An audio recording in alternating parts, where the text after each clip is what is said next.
આપેલ આવૃત્તિ વિતરણ કોષ્ટક નીચે પ્રમાણે છે. વિકેટની સંખ્યા અને મેચની સંખ્યા. વિકેટની સંખ્યા 0, 1, 2, 3, 4, 5 and 6. મેચની સંખ્યા 1, 1, 3, 2, 1, 1, 1. ક્વેશ્ચન છે આપેલ સંખ્યાનો બહુલક શોધો.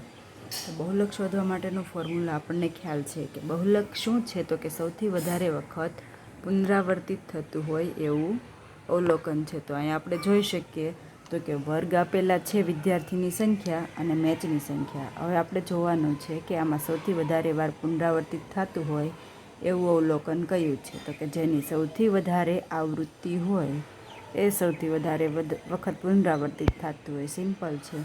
આપણે જોઈએ તો 1, 1, 3, 2, 1, 1.